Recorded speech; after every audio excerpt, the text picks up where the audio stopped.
7, 6, 5, 4, 3, 2, 1, 0.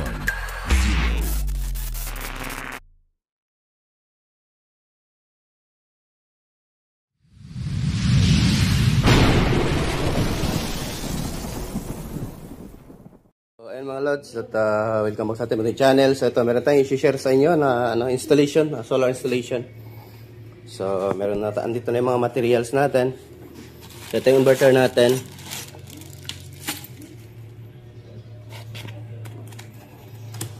Isa rin yung brand nito. Ayan, ito yung coming setup natin. So ayan.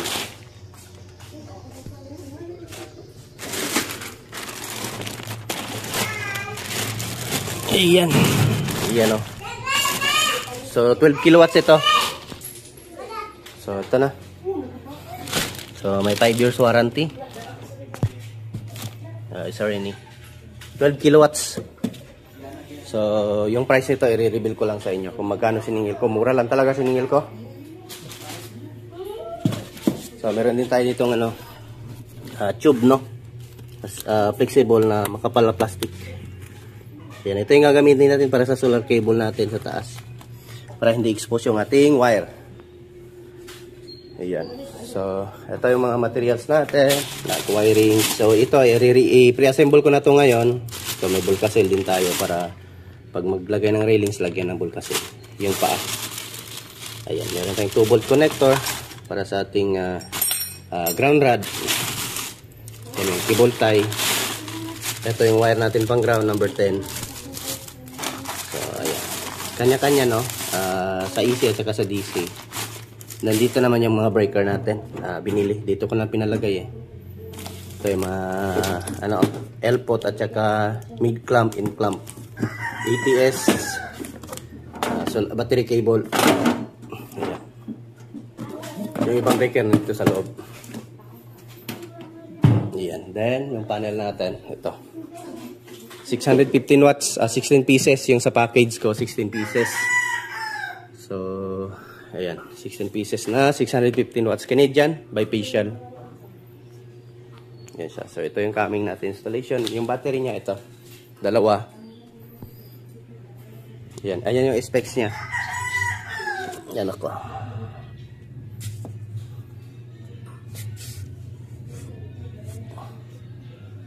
Yan, 205 EH.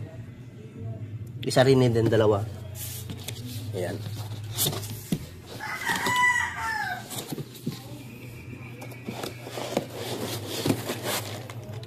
Ayan. Ito yung baterya natin. Dalawa. Pwedeng patayo, pwedeng wall mount.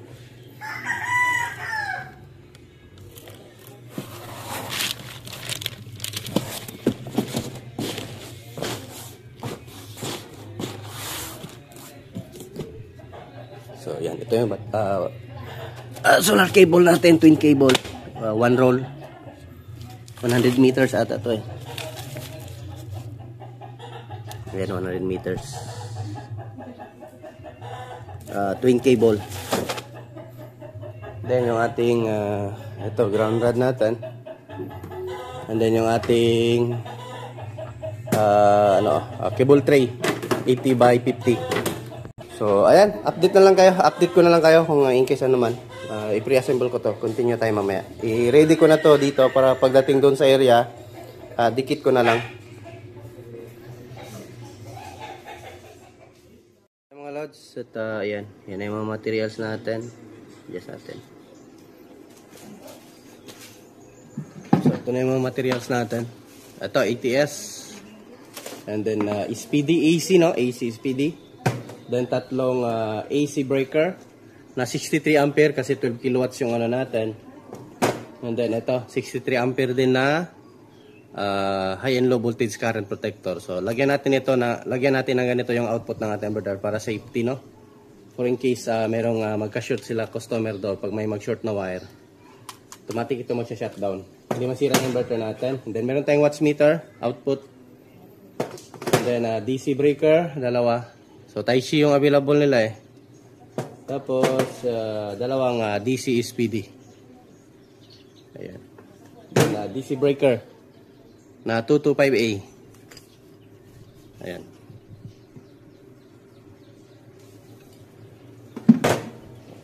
Then, din rail. Ito, gawin natin to. Assemble natin.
So ayan na mga lods, at natapos na natin. So ito, doon ang final line nito.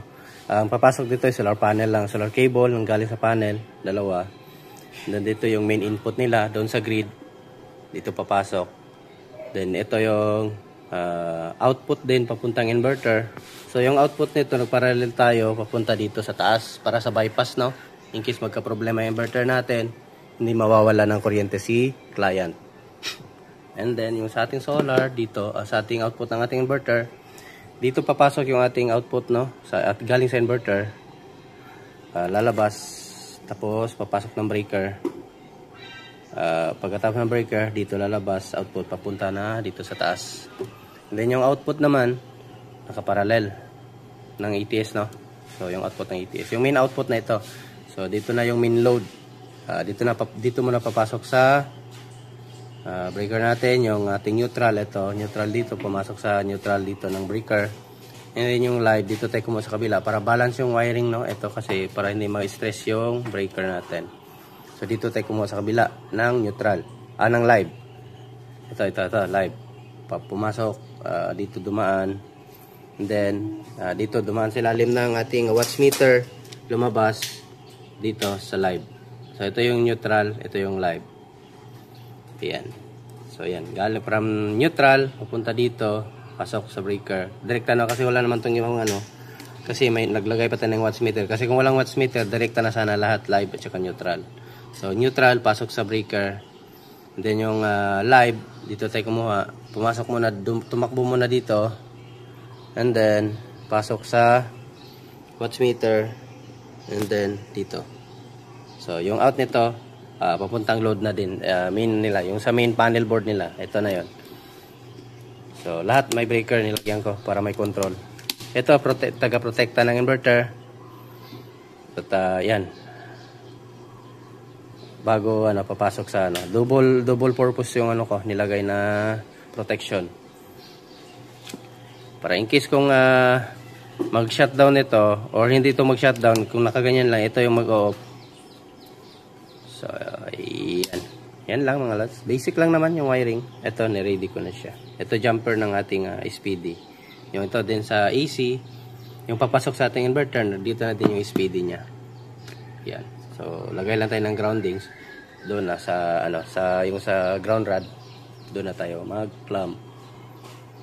So, ayan. Ito yung mga niya, mga mid-clamp, in-clamp. Siguro i-ready ko na din itong wire niya. Lagyan ko na to ng ito terminal para ready na talaga siya. Kunti na lang yung trabahoin ko doon at makapokus ako sa solar panel, makatulong kumbaga para mas mabilis yung trabaho. Ayan. So, ang lahat-lahat pala nito nagastos mga lods, So, 300 plus yung lahat ng materials, dalawang battery, 12 kilowatts, 16 panels, and then lahat-lahat na ito, mga materials, wiring, ito. So, nasa kulang-kulang 380k. Kasi medyo may price kasi sa Buanga City, medyo may price kasi may dito kumpara sa Manila. So, 300. Hindi pa kasama yung doon, yung labor. So, ito father yung nito father yung magpapa-install. Kaya mura lang yung siningil ko na labor. Kumbaga marketing ko na lang din doon sa area nila. Kasi may prospect daw na magpapa-install doon, kaya pinagbigyan ko na lang muna si father. Kasi siya na daw bahala sa marketing doon. At bibigyan niya sa atin. Doon lang daw tayo bumawi sa labor. So, ayan, abangan na lang ang susunod na kabanata nito kapag dinala na natin lahat. Ayan. So, ayan mga lods, ito na yung natin, set up. Hindi, makuha na nagugot. Hindi gani makuha Hindi na tao daw ko niya. Hindi na, light. Light. Sunlok din Nisunlok. Kasi, tingala ko nga, balaw ko. Hindi mo No. So, So, ay mga lods, overtime kami. Double time. So, pinakat na namin.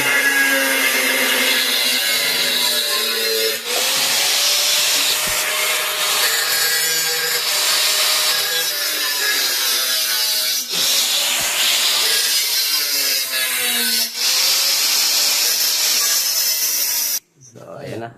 Ito pa. Okay na? Okay. Gawas na rin yung ulo. Sige na, okay na. Lubat. Kana na po dong. Ay, battery dong. Ilis daw battery ni dong, ha? Battery. Battery na da. Sige, gamit din ang maki kaniya. Naki mo na. Kupian makitog bari na.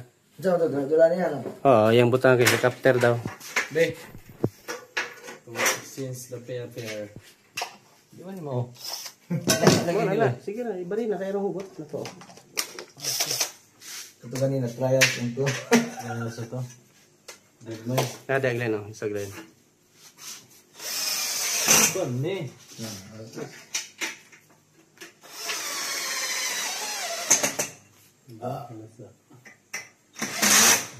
Diba? Nekok, oy. So, bukas namin ito matapos, mga lads. Ha? So, ano na to? Overtime to ngayon. Our time is 10:59. So, tiwasan na nato ng ano, isa ka paindot sa taas. Okay. Kaya pa mga boys? Lods teka, di ba si Lods?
So, ay mga lods, ito na yung setup namin. So, ano muna, testing muna. Test run muna. Wala pa, hindi pa namin natapos yung load side, no? So, yung tinesting muna namin. Naglagay kaming outlet. At yan dito. Ayan na. Tumatakbo na yung inverter natin. So, wala pang grid. So, yun na lang kulang. At saka yung solar panel natin. Ayan. So, working na. So, electric fan muna yung tinesting namin. Yan. So, 126 watts. So, ito yung inverter natin. SRNE. The best. Ayan o.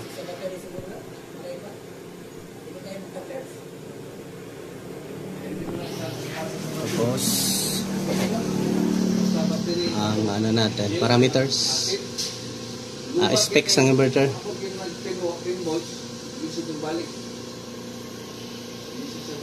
So, ano pala, 2 PB input. PB1, yan. 2 MPPT. Ito yung laman. Parang DE lang din siya mga lods, no? Same na same lang din sa DE. Ayan. So, partial test muna. Kasi pinogram ko yung inverter natin. Ayun, goods na to. Lapit-lapit na.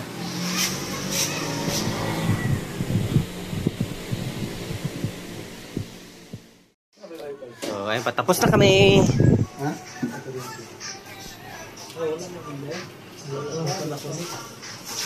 Siguro.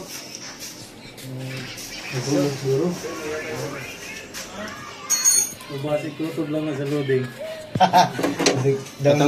Katong na load na daan. Oh, na-load. Mag-loading. Mag-loading na. Cambio. Di na wonder. Stop. Di na po.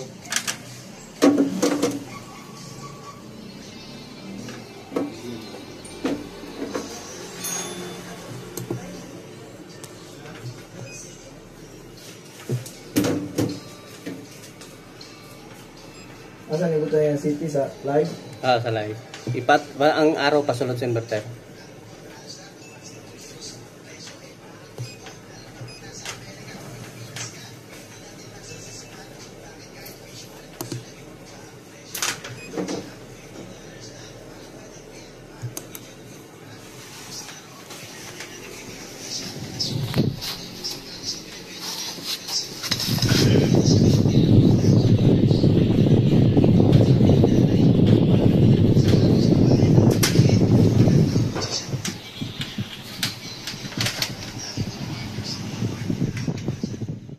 So ayun mga lods, at ito nga ay tapos na tayo sa ating in-install na hybrid setup ni Father, no? Sulit talaga.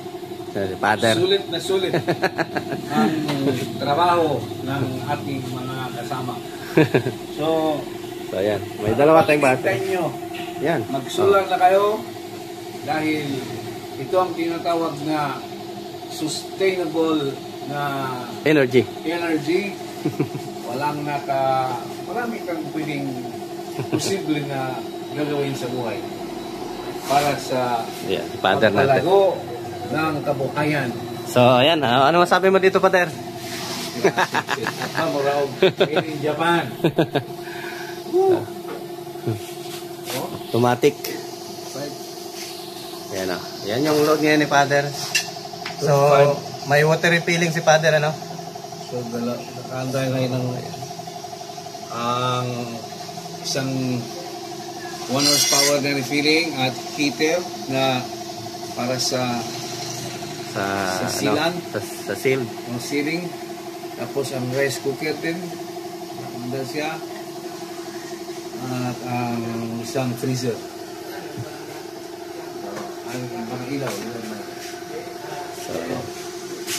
Sold na sold. So ito, hindi ito naka full charge yung battery natin. Kasi nga, natapat talaga yung pagkatapos namin. Umulan. Kaya ito ngayon. Ito yung specs pa lang ng battery natin. Ay, papakita ko sa inyo mga lods. So ito yung specs ng ating battery. Yan. 10.4 kilowatts. Yan. Isa rin eh. Ayan. So 2 bars na siya ngayon. Kanina pa to eh. So ito yung breaker natin. So na-short tayo sa maganda sana kung meron pa tayong cable tray. So ganyan na lang. At ano naman kay Father? Ano naman siya? Ano ba tawag doon? Satisfied. Satisfied. So maganda din tong isa rin na to. Parang day lang din siya. At yan. Yan o. So sa bati pa rin kumuha yung ating load. Kahit mayroon tayong grid, priority niya talaga yung battery. Yan. So approve. Kung na may nag-load mo 2.5. Until now, ganun pa rin. Kanina pa yan. Kanina, umabot hanggang 4,000 watts yung load ni Father. So, ayun, namatay na yung pump. So, ayun, bumaba na. Ayan. Okay na yan. Habang buhay na yan. Ayan, 4,000. Kung may gumana, Father. Ha? Ay, 4,000 siya. Ano? Compressor. uy, compressor pa man yun. So, ayun mga lods, huwag kalimutan i-like ating video. At yan, another successful repair, successful installation ng Sunlight amplifier. So yan, quality. Ganda-ganda. So yun, sa mga gustong magpapaano dyan, install. Basta dito lang kay banda sa area ko. Or magpe-pre-assemble lang ng ganito. So gumagawa po ako ng ganitong style. Kung gusto yung gumagawan ko kayo ng ganito, PM lang kayo. At complete ng safety breaker. safety parameter. So ayan, thank you. Naka-aluminum tayo. Ayan o. Ayan. Goods na goods. At thanks for watching.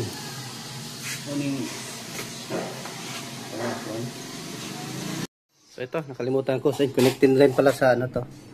Connected na din pala sa internet. Yung setup ni father. So client natin ano si father. Father, so pare 1.3. So ayan. Alright.